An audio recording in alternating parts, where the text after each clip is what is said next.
konsultasyon sa mga legal na suliranin, talakayan hinggil sa batas na magaan mong mauunawaan. Simulan na natin yan. Usaping Legal with Attorney Danny Galang dito sa Radyo Pilipinas 738 AM.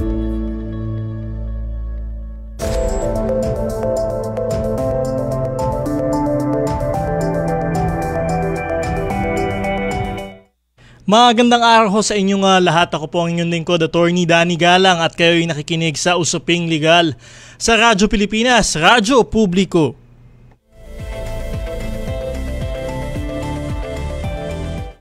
Ngayon ay Sabado, November 22, 2025.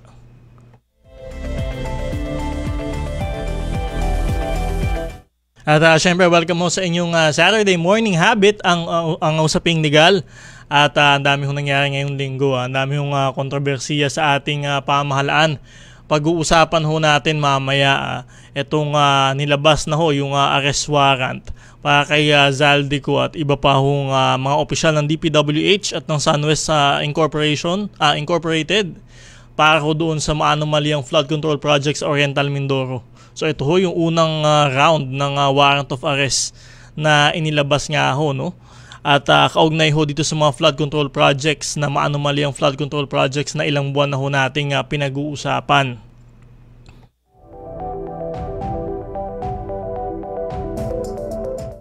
At syempre congratulations muna kay Miss Atisa Manalo. Ayan, third runner-up ho ng Miss Universe kahapon. At ayan ho, syempre ang dami hong nadismaya na hindi ho niya naiuwi yung titulo. Pero ayan ho, napakagandang placement na din ho niyan, third runner-up. At kung ako ang tatanungin, talaga namang maayos ho yung naging sagot niya doon sa question and answer portion, no? At tila ho, ayan ho, siya ho ay responsive na sumagot, direct, galing ho sa puso. At hindi ho katulad ng mga ibang kandidato na talagang motherhood statements lang yung mga sinabi, no? Siya ho talaga yung responsive na sagot doon sa kanyang mga tanong. Kaya ho talaga naging malakas yung laban niya dapat doon sa titulo na Miss Universe. Kaya nga lang ho ay hindi ho siya yung napili ng mga hurado. Kaya ayan ho, anyway, congratulations pa rin ho kay Miss Atisa Manalo, third runner-up sa Miss Universe 2025.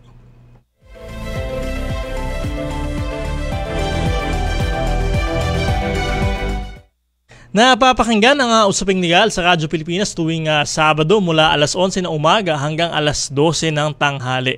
Tayo ay napapanood din ho sa Free TV dahil sa pagtutulungan ng Radyo Pilipinas at ng People's Television. Hanapin ang Usaping Legal at iba pang programa ng Radyo Pilipinas sa Channel 3 sa TV Plus at sa Channel 45 to 49 naman sa For the Box. Ang programa natin ay linggo-linggong tatalakay ng mga napapanahong isyong legal at magpapaliwanag ng mga batas sa paraang simple at madaling maintindihan ng ating mga tagapakinig.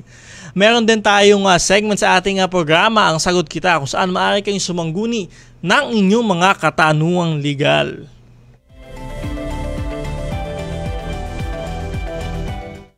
Mag-text na inyong katanungan, komento o reaksyon sa ating programa sa cellphone number na 0917-626-1169, 0917-626-1169 sa oras ng ating programa. At syempre sa mga nasa Facebook naman, maaari din kayong mag-comment ng inyong katanungan sa ating live stream sa Attorney Danny Galang Facebook page at sa Facebook page ng Radyo Pilipinas.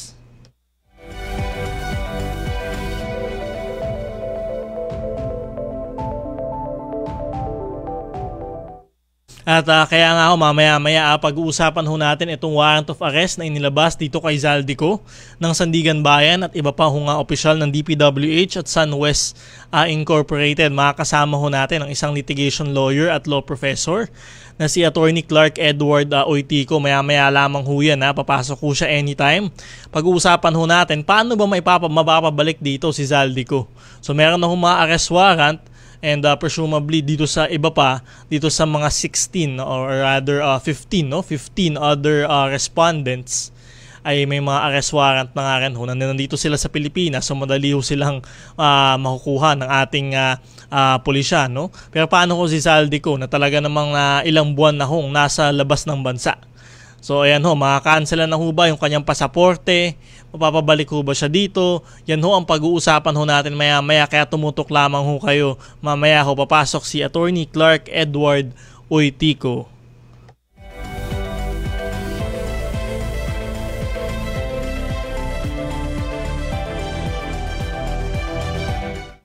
Kaya ayan ho, dumako muna ho tayo sa ating segment na Sagot Kita. Mga legal concern na nais mabigyang kalinawan. Sagot kita! Mga nasusulat ukol sa batas na hindi lubusang maintindihan. Huwag kang mag-alala. Sagot kita! Sumangguni na kay Attorney Danny Galang dahil dito, Sagot Kita! Dito sa Sagot Kita, sagot ko po kayo at ang inyong mga katanungang legal. Mag-text na inyong mga katanungan, komento o reaksyon sa ating programa sa cellphone number na 0917-626-1169, 0917-626-1169 o hanapin ang ating live stream sa Attorney Danny Galang Facebook page at sa Facebook page ng Radyo Pilipinas.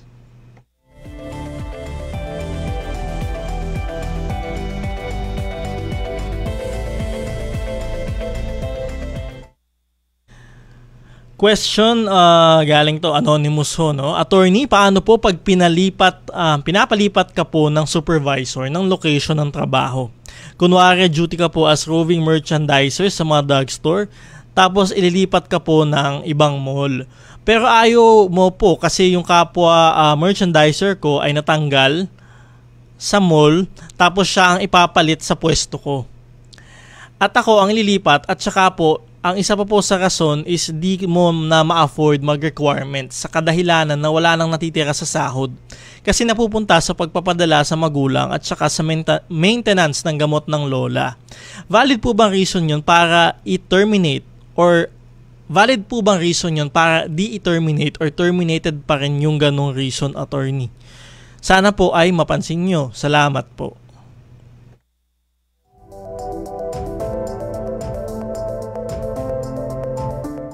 Yan ho, nag-message ho sa atin ay isang merchandiser, no? At siya ho ay pinapalipat ng location ng kanyang supervisor. Pero yun nga ho, ayaw daw ho niya kasi ayaw na niyang maglakad ng requirements at wala na daw ho siyang pambayad. At pangalawa, narinig niya na yung merchandiser na natanggal, yun daw ang ipapalit sa kanya. Natanggal sa isang mall at yun daw ang ipapalit sa kanya. So ayan ho ba, sabi niya, valid daw ho ba iyon para ho ma-terminate siya, ano?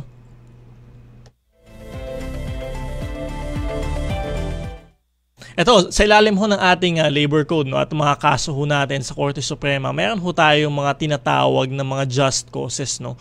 Kung saan maaari ko kayong matanggal ho sa inyong mga trabaho. So kahit sabihin ho natin na kayo ay may security of tenure, ayan ho, sa ating pribadong sektor nga ho, meron kayong security of tenure, ibig sabihin, hindi ho kayo basta-basta maaring matanggal sa inyong trabaho kung kayo ay nang walang sapat na dahilan at hindi ho dumaan sa due process. So yan ho, para ho sa ating mga regular na empleyado. So ibig sabihin ho, meron ho tayong just causes na kung saan kahit ho kayo ay may security of tenure, ay maaari pa rin ho kayong matanggal sa trabaho. Ano ho yung mga just causes na sinasabi ng batas? Una ho, ito yung mga sinasabi ho, yung serious misconduct. Ayan ho, habitual absenteeism o tardiness. Ayan ho. At ang dami pa ho dyan, yung mga fighting sa company premises. Ayan ho, mga ganyan ho, mga katulad nga ho. At syempre ho, meron ho dyan din yung mga pagsuway ho doon sa mga lawful orders ng inyong employer.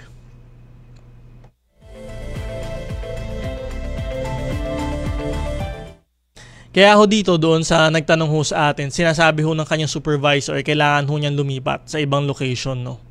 Ngayon ho, kung mapatunayan ho na valid naman ho or lawful valid naman ho, no, yung sinasabing paglipat ng kanyang supervisor sa kanya doon sa ibang location, sa ibang mall, at siya ho ay tumanggi at wala naman hong justifiable reason para ho siya ay tumanggi, ay maituturing ho yan na insubordination.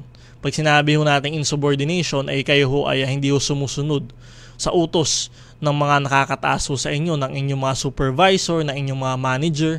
At ayan ho, yung insubordination ho, ayan ho, isa ho sa mga just cause para ho kayo ay matanggal sa trabaho.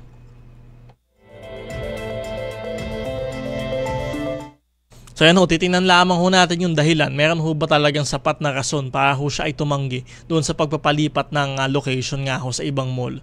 Lalo na ho kung nakalagay ho yan doon sa kanyang job description as merchandiser at talaga naman ho kailangan ho siyang palipat-lipat kung wala hong justifiable reason mula ho sa kanya. At ayun nga, kung sinasabi lang ho kasi niya ay wala ho siyang pambayad ng requirements. At sinasabi ho niya na medyo unfair kasi yung tao na natanggal sa ibang mall ang ipapalit daw sa location niya ay tingin ho natin mukhang hindi ho justifiable itong mga rason ho na ito para ho siya ay tumanggi, no? Na magpalipat ho ng lokasyon sa ibang mall. Ngayon ho, ayan lang hamang ho yung mga hawak natin detalye. Kung meron pa ho yung mga ibang detalye ay maaari ho kayong mag-message din ho sa ating programa.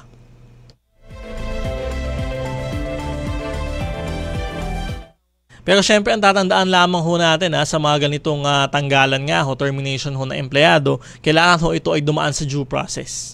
So ano ho yung sinasabi natin due process kapag sa ating labor code, no? Meron ho tayong 2 notice rule. So kailangan ho bigyan ho ng 2 notice yung inyong empleyado. Ang una hong notice diyan, sinasabi niyo ho yung naging kasalanan ho niya. Yun nga ho, no, yung naging kasalanan niya, bakit niyo siya gustong tanggalin sa trabaho. At syempre ho, no, yung pangalawang notice naman ay after na ho nung ginawa ninyong pag-imbestiga, no, at sinasabi niyo tinatanggal niyo siya sa trabaho dahil sa ganitong kadahilanan. So sa pagitan ho ng 2 notice, dapat ho meron ng opportunity to be heard. So ano ibig sabihin ho? Dapat ho kailangan ninyong kuhanin yung panig ng empleyado na gusto nyong tanggalin. Kailangan niyo ho siyang kunyari paggasulatin ho ng isang memo, ayan ho, o di kaya naman ho ay pa-attendan nyo ho ng isang meeting o di kaya ng isang conference para ho ma-determine nga ho kung talagang siya ay may pananagutan. So ayan ho, 2 notice ho yan at yung opportunity to be heard, yan ho yung tinatawag nating due process dito sa mga termination cases ho sa ating mga empleyado. At syempre kapag hindi ho nasunod yan, maaari hong mag-demanda sa inyo yung empleyado for illegal dismissal. So yan ho, kahit ho sabihin ho natin gaano pa kasama yung ginawa ng empleyado, pero ho, hindi naman ho ninyo in-afford ng due process yung empleyado, no? At basta-basta nyo na lamang ho tinanggal, ay ayan ho, no? Maaari ho kayong maging liable for illegal dismissal. At syempre kapag ho kinatigan yan ng ating mga labor arbiter ng mga korte nga ho, ay yung empleyado ho na natanggal ay maaari ho ma-reinstate o maibalik sa kanyang trabaho, mabigyan ng separation pay, ng back wages, at mula ho nung time na siya ay ma-illegally dismiss hanggang ho maibalik sa trabaho at mabigyan pa ho ng damages. So ayan ho, sa ating mga employer, obserbahan ho natin yung due process. Sa ating mga empleyado naman ho ay siguraduhin ho natin na tayo ay sumusunod ho doon sa mga lawful orders ho ng ating mga employer. At kung wala ho tayong rason, no, para ho tanggihan yung mga order sa atin ng ating mga employer, ay dapat ho tayong sumunod para ho tayo ay manatili pa rin sa ating mga trabaho.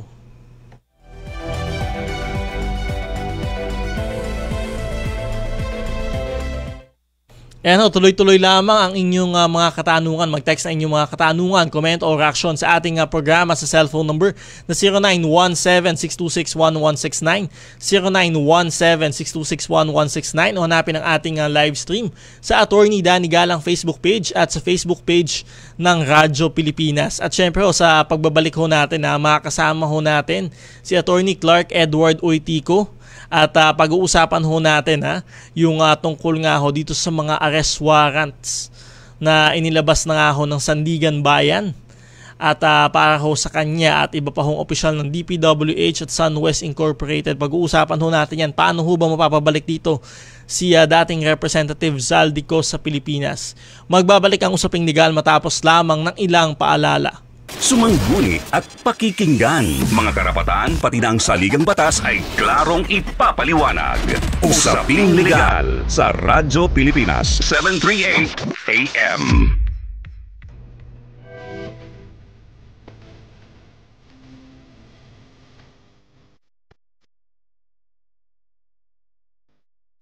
Nagbabalik ang usaping legal dito pa rin sa Radyo Pilipinas, Radyo Publiko.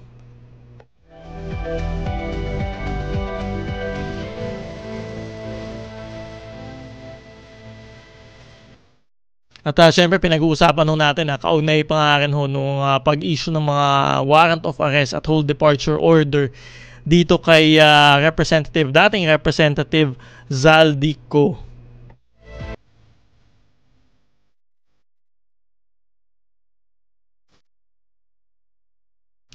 Eto, sa usaping legal natin ngayong araw nag-issue ng warrant of arrest at hold departure order ang tatlong dibisyon ng Sandigan Bayan laban kay dating Ako Bicol Party List Representative Zaldico at 15 iba pa para sa kasong graft at malversation kaugnay ng substandard na flood control project sa Oriental, Mindoro. Kasama sa mga kinasuhan ng mga opisyal ng Department of Public Works and Highways o DPWH at mga pribadong individual na mga opisyal ng SunWest Incorporated ang kumpanyang nakakuha ng mga milyong pisong proyekto sa Oriental, Mindoro. Kaya naman sa ating tanong sa bayan ngayong Sabado, November 22, 2025, ano ang reaksyon mo sa paglabas ng warrant of arrest kay Zaldico at iba pa kaugnay ng maanomaliang flood control projects? Ulitin lamang ho natin ano ang reaksyon mo sa paglabas ng warrant of arrest kay Zaldico at iba pa kaugnay ng maanomaliang flood control projects? Mag-text ang inyong opinion sa 0917-626-1169, 0917-626-1169 o mag-comment sa ating live stream sa Attorney Danny Galang Facebook page at sa Facebook page ng Radyo Pilipinas. Para pag-usapan ng usaping yan, makakausap natin ang litigation lawyer at law professor na si Attorney Clark Edward Oitico. Good morning, Attorney Oitico. Welcome back sa Usaping Legal. Kayo po ay napapakinggan sa Radyo Pilipinas at napapanood din ho sa PTV. Magandang umaga po, Attorney Danny Galang at sa ating mga tagapakinig dito po sa Usaping Legal. Ito po, Attorney Oitico, naglabas na ho ng warrant of arrest at hold departure order itong Sandigan Bayan labang kina Zaldico at iba pa para ho sa kasong graft at malversation. Maaari nyo ho bang talakayin ano ho ba itong mga kasong ito at ano ho yung pagkakaiba ho nila, pati na rin ho yung magiging kaparusahan ho pag napatunayang guilty ho dito sa kasong ito? Okay, so yung isinampa po ng Ombudsman is a 1 count of malversation of public funds through falsification of public documents. 1 count po yon, and then 2 counts of graft and corruption. So ito po ay magkaibang mga felony po or magkaibang crimes po ito. Yung malversation of public funds is kumbaga meron kang nakalaan na pondo para dito sa project na ito, pero instead of using that for that particular public purpose o inilaan or ginamit mo siya, iwinaldas mo siya ibang for other purposes. Ayun po. Tapos makikita po natin kinomplex po or what we call a complex crime, no, yung malversation of public funds through falsification of public documents. So yung pag-malverse po nung pera po ng taong bayan ng public funds is kinumit using kumbaga sa pag-falsify ng mga public documents po. So those are 2 separate felonies po under the revised penal code. Kaya lang because yung falsification of public documents is what we call a necessary means to commit the malversation, pinag-isa na lang po sila. So kung sakali pong makonvict po dito si Zaldico at yung mga kanyang co-accused po is they will be meted with the maximum penalty po for that particular complex crime. And then yung 2 counts of graft and corruption naman, ito is para doon this is a special law. Okay, hindi siya under the revised penal code. This is under the Anti-Graft and Corrupt Practices Act, Republic Act 3019.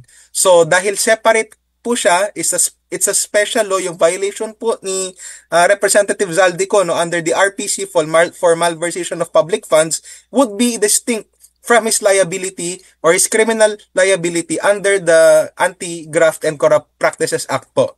So, as of now, the Ombudsman recommended no bail in the case of Zaldico and his co-accused po. So, ibig sabihin po nito, okay, hindi po pwedeng makapagpiyansa si Representative Zaldico, former Representative Zaldico, at ang kanyang mga co-accused, attorney. Ayan ho, malinaw ho yan kasi tanong ho yan ng bayan kung pwede pa ho ba talaga silang magpiyansa. Pero attorney, ano ho yung pinaka-maximum na penalty na pwedeng maipataw ho sa kanila ng korte kung mapatunayan sila na guilty ho dito sa mga kasong ito? Okay po, without prejudicing yung outcome nito, they are facing possible lifetime imprisonment po. Alright, lifetime imprisonment, no, habang buhay ho na pagkakakulong. And ito attorney, kasi yung mga ibang respondents, we assume naman nandito sila sa loob ng bansa, no.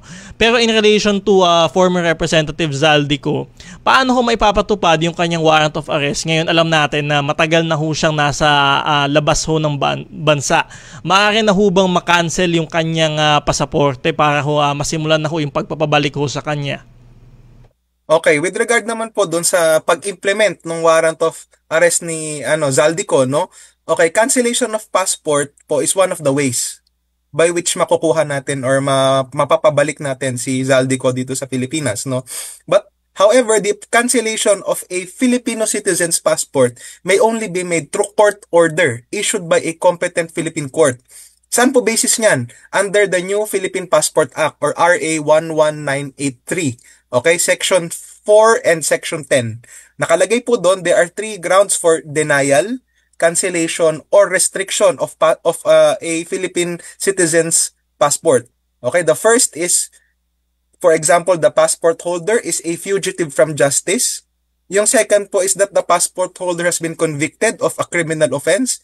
And then the third would be when the passport was acquired fraudulently or was tampered with. So doon po sa 3 grounds for cancellation or denial of a passport, doon po babagsak sa first ground si Zaldico, that the passport holder is a fugitive from justice. For that purpose po, well, the ombudsman can request, as what we have discussed po nung last session natin, is the ombudsman can request for an Interpol red notice since meron na pong warrant na na-issue against kay Zaldico, no? And right now, I think the latest issue that came up with this regard is that meron daw siyang Portuguese passport. So, meron daw pong passport from Portugal si Zaldico. Now, it just depends po, no, whether the Philippines can actually implement that red notice po, or can ask the Interpol to implement that red notice, considering that the issue is kailan ba nangyari yung krimen. If the crime po happened after the Portuguese passport has been issued na po ng Portugal, then Portugal should protect Zaldico. But if the crime was committed before, okay, the Portuguese government issued Zaldico his Portuguese passport po, then Portugal should abide by the whatever request should there be an extradition treaty between the Philippines and Portugal. Alright, so you are saying, Attorney Oitico, na yung unang ground nga, no, which is if you are a fugitive from justice, ito yung magiging ground. So as we speak right now, si Representative Zaldico, former Representative Zaldico, is already a fugitive from the Philippines, tama ho ba? Yes, he is already considered as a fugitive from justice po, because he is subject for investigation. Meron na pong warrant for his arrest, and yet he continues to evade from the proper legal process to implement justice po dito sa Pilipinas. So right now, he is considered by law as a fugitive from justice. Okay, you mentioned also yung extradition, Attorney. Paano ho yung magiging proseso ng extradition? And notwithstanding na meron siyang Portuguese passport, no? Paano ho yung magiging proseso ng extradition dito ho sa Pilipinas? Okay, so extradition po requires a state treaty with Portugal. I-confirm ko po kung meron tayong existing extradition treaty with Portugal. But basically, the extradition po, there was recently released a set of new guidelines by the Supreme Court on extradition. Pero considering na we are the one requesting for the presence of or the return of Zaldico in our country, no? Tayo ngayon ang magre-request ng extradition from the country kung nasaan man si Zaldico. Now, as what I have discussed earlier po, Attorney, no? We are not sure nasaan si Zaldico. But there is strong probability that he has a Portuguese passport. So, ang magiging issue dito is, for example, he is in a country not Portugal. Then the extradition po would have to be requested dun sa bansa kung nasaan si Zaldico. Now, would Portugal intervene? As what I've said earlier, depende po. If the crimes were committed before he was issued his Portuguese passport, then Portugal has no business with Zaldico. Since nagawa niya yung krimen na yun before siya maging citizen ng Portugal. Ngayon, if the crime was committed when he is already a Portuguese citizen, ayun po, Portugal may intervene. Because by that time na nakomit niya yung mga felonies na to, no, he is already a citizen of Portugal. So, the extradition po would depend kung nasaan lugar nga ba si Zaldico. And that's why we already have an Interpol red notice. Okay, or like the Philippines will apply now for an Interpol red notice para mag-request for the international police to locate and provisionally take custody si Zaldico pending a possible extradition. Ayun po. We just have to wait because right now we still do not know where he is. Sabi nila he was in Portugal, then he was in Europe, in Spain, etc. And now I think the latest is he is in Japan daw. So we don't know really where he is. So ngayon very much to expedite, I hope that the government will immediately apply for that Interpol red notice. Okay, so just to clarify, Attorney Oitico, no? So kung nagkaroon siya ng Portuguese passport after, no? Even before the commission ng mga crimes, no? So Portugal can maaari silang makialam dito para maiwasan yung pagpapabalik ni Zaldico sa Pilipinas. Tama ho ba? Yes, kasi by the time that he committed the crime, okay, kung Portuguese citizen na siya, then naturally Portugal would be interested in him as a citizen. But if the crimes were committed before Zaldico became a Portuguese citizen, then definitely Portugal will have no business with this. Kasi at the time na ginawa niya yung mga crimes na to, he is still a pure Filipino citizen. Hindi pa siya dual, if ever there's a dual citizen for Portugal. Pero yun na nga, we have to wait muna kung we have to check with the facts if the passport or the passport of Zaldico na issued by the Portuguese government was issued before or after the crimes were committed. Kasi the scenario would change by that time. So, attorney, kung before siya na-issue, etc., makialam yung Portugal, so paano pa natin siya mapapabalik? May remedy pa ba tayo para mapanagot siya dito sa mga alleged na krimen na ginawa niya dito sa Pilipinas? I think we have to, the treaty naman with Interpol still subsist naman on the part of the Philippines, no? What we're just trying to say is that Portugal would be an interested party with regard to him kasi citizen nila yun eh.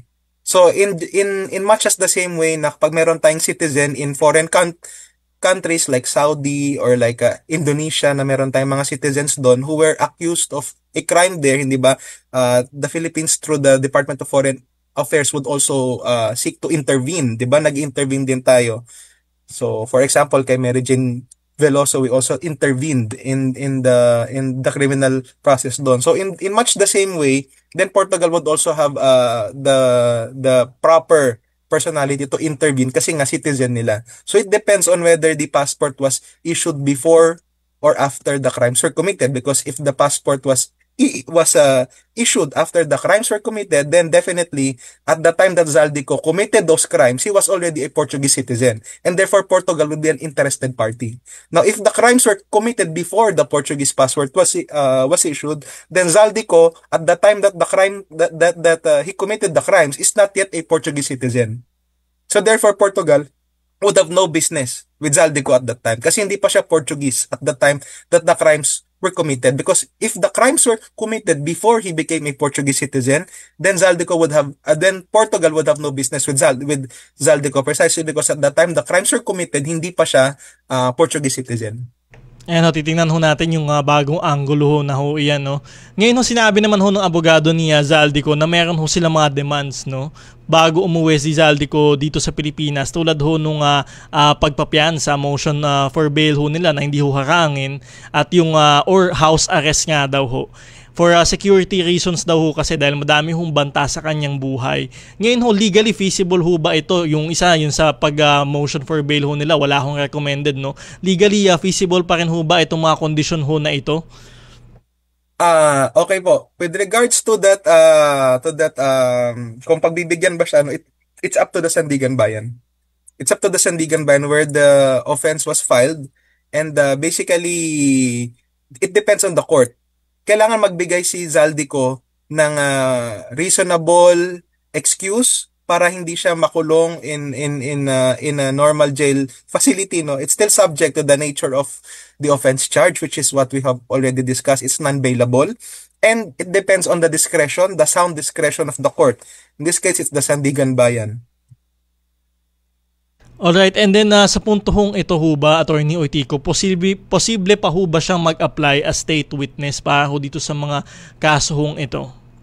Okay, can he still apply as a state witness? I would say, pwede siya mag-apply. Pero regardless kung mag-a-apply siya or hindi, okay, the discretion is still with the prosecuting authority kung siya ba ay pagbibigyan na siya ay magiging state witness.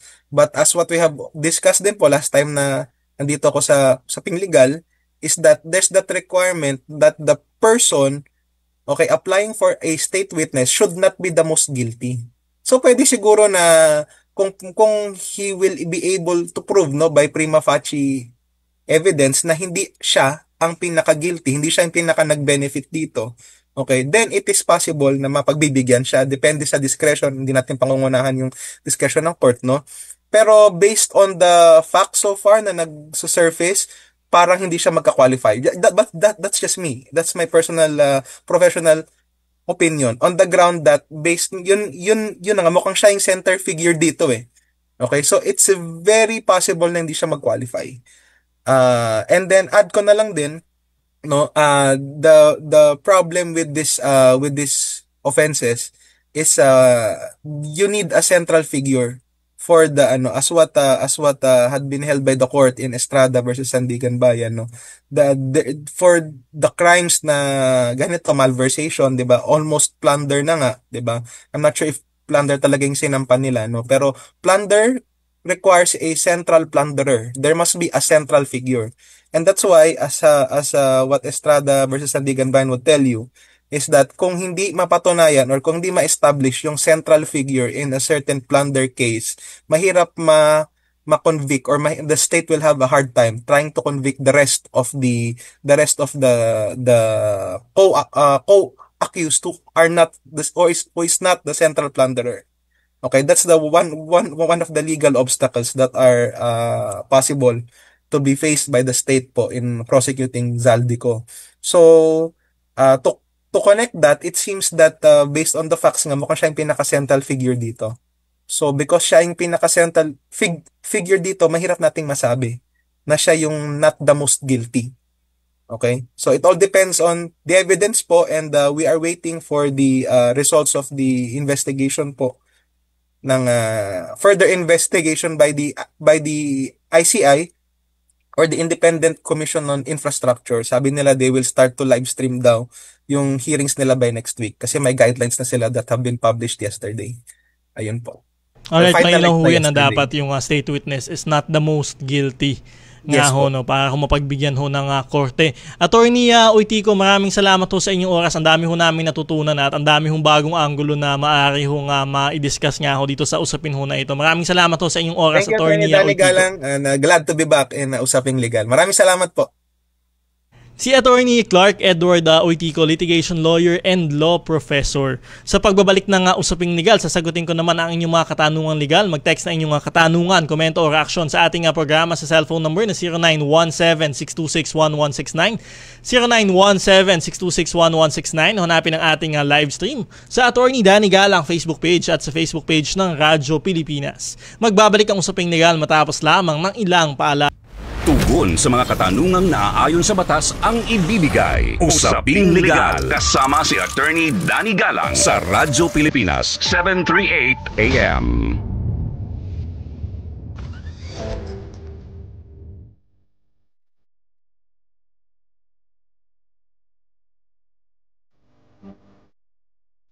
Nagbabalik ang Usaping Legal dito pa din sa Radyo Pilipinas, Radyo Publiko. At syempre, meron ho tayong tanong sa bayan sa ating tanong sa bayan ngayong Sabado, November 22, 2025. Ano ang reaction mo sa paglabas ng warrant of arrest kay Zaldico at iba pa kaugnay ng maanumalyang flood control projects? Maaari ho kayong mag-text sa atin dito para mabasa ho natin ang inyong mga komento. At syempre, maaari din ho kayong mag-comment dito sa ating live stream, no? Sa Facebook, hanapin nyo lamang Attorney Danny Galang Facebook page at Radyo Pilipinas Facebook page. Babasahin ho natin yan ng live dito sa ating programa.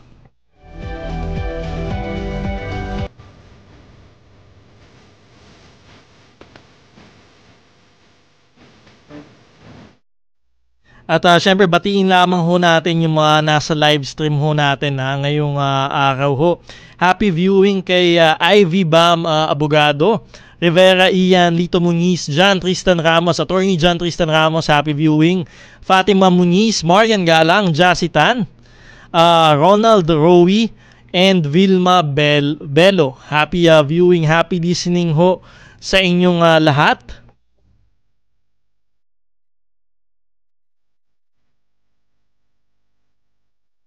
At syempre happy viewing din ho dun sa mga nanonood naman sa Free TV.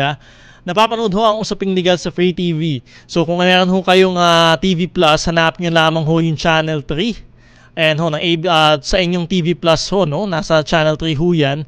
At kapag naman ho afford the box yung gamit ho ninyo, Channel 45 to 49. So buong araw ho nyo mapapanood yung mga programa ho ng Radyo Pilipinas ho dyan ho sa mga channels ho na iyan. At kung ayaw nyo ho doon sa radyo o sa Facebook, mas gusto nyo ho sa TV, ay ayan lamang ho yung hanapin ho ninyo. At syempre, nandun pa rin naman ho tayo doon sa radyo, no? Kung na kayo ho ay nagde-drive, gusto nyo ho yung lumang tunog ng radyo, Radyo Pilipinas 738 kHz ho sa inyong mga talapihitan. Ayan ho, 738 AM dito sa Metro Manila, hanapin nyo lamang ho yan, Radyo Pilipinas, Radyo Publiko.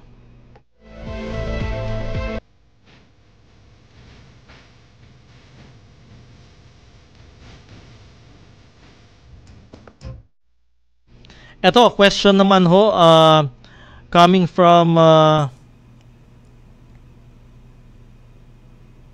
June Staff Minda.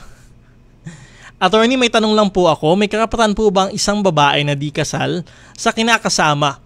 Pero 8 years na nagsasama, may karapatan po ba siya na may kahati siya sa mga ari-arian ng isang lalaki? Salamat po at God bless.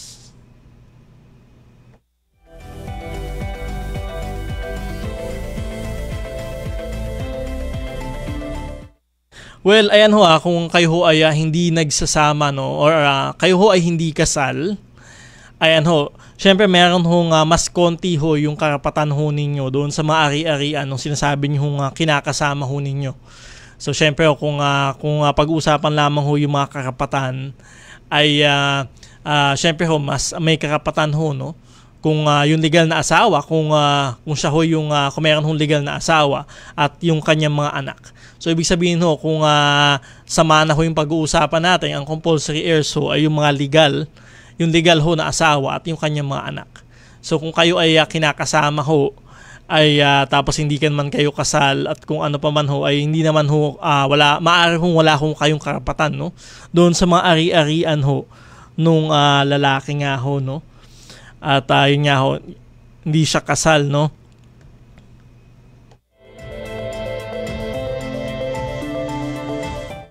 Pero ito ho, kung wala naman hong legal impediment doon sa inyong pagpapakasal, ibig sabihin ho, wala naman hong legal na asawa yung inyong kinakasama for 8 years. Sinabi ho niya 8 years na ho yung kanyang kinakasama. Wala naman hong legal na asawa, wala naman hong legal impediment sa inyong pagpapakasal. Meron ho tayong sa family code, no, na tinutukoy din ho, no, na yung mga unions po ito, na mga unions ho ng mga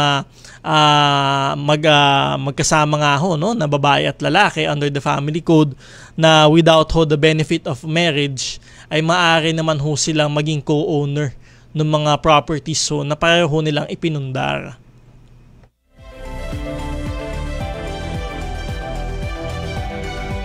So yan ho, hanapin nyo lamang ho yan doon sa ating family code, yung mga common law unions nga ho, na wala hong benefit of marriage, na wala naman hong legal impediment sa kanilang mga pagpapakasal, wala hong balakid, ay kayo po kapag ay sabay ho kayo nagpundar ng inyong mga ari-arian during the time na kayo ay nagsasama, ay maaari naman ho kayong tawagin na co-owner ng mga property ho na yun. So meron pa rin ho maaaring tawaging co-ownership basta ho mapatunayan na talagang ipinundar nyo ho pareho yung mga ari-arian ho na yun.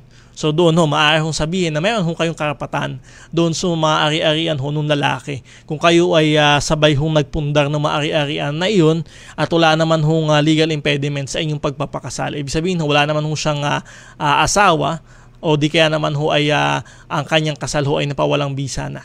So yun ho, doon ho kayo maaaring magkaroon ho ng karapatan nga ho na yun nga, sinasabi ho ninyo 8 years na ho kayong kasal, ay 8 years na ho kayong nagsasama.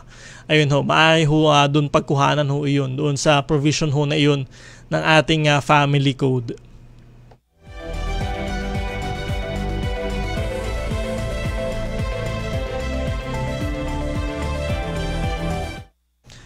From Norjun Avelino Laude, kunyari attorney, magpanotary sa abogado, magkano po ang bayad sa legal separation?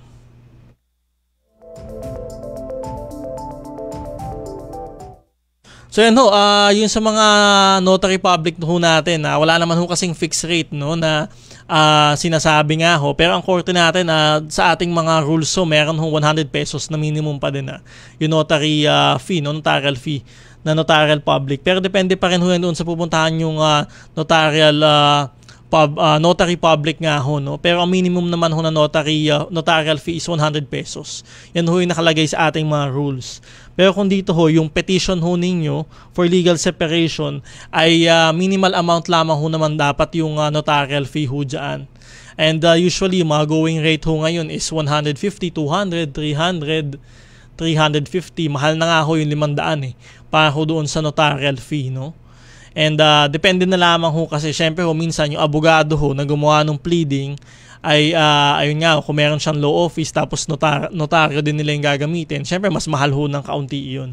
Pero kung kayo ho ay lalapit separately, individually sa isang notary public, dala-dala ho ninyo yung petition for legal separation ho ninyo, no? Ay ayan ho, minimal amount ho naman ho yan, ranging from 150 to 300 pesos. Mahal na ho dyan ang 500 piso. Ay ayan ho yung going rate ngayon sa labas. So ayan ho, hindi naman ho tayo nagpe-prescribe ng rates, pero ayan ho yung mga alam ho natin na rate ng mga notary public ho. At least dito sa Quezon City, yan ho yung mga alam ho natin na rate. So ayan ho, kung simpleng petition naman ho for legal separation, dapat minimal amount lamang ho naman ang singilin ho sa inyo ho dyan.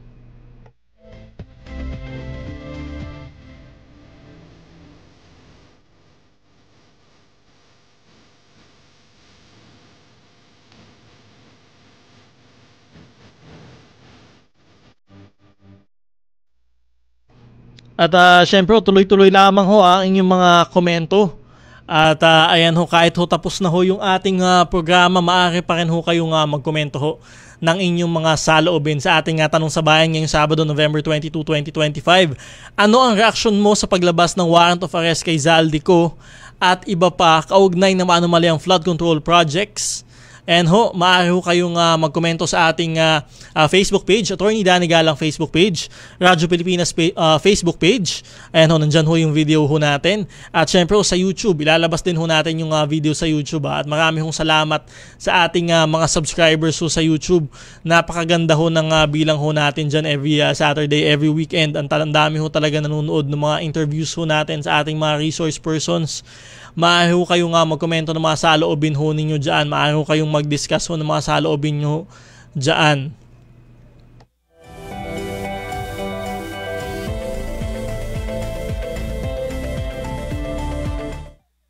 At ayan ho, dyan na ho muna nagtatapos ang ating programa ngayong araw. Maraming salamat sa ating mga nakasamang engineers at staff, Engineer Rolly Bumatayo at Engineer Jobel Lustre. Magkakinigan ulit tayo sa susunod na Sabado, alas 11 ng umaga hanggang alas 12 ng tanghali. Dito pa din sa Radyo Pilipinas, Radyo Publiko. At syempre ho, no, 30 ilang days na lamang ho bago magpasko. 32 days na lamang bago magpasko. Muli, ako po si Attorney Danny Galang. Mag-ingat tayong lahat.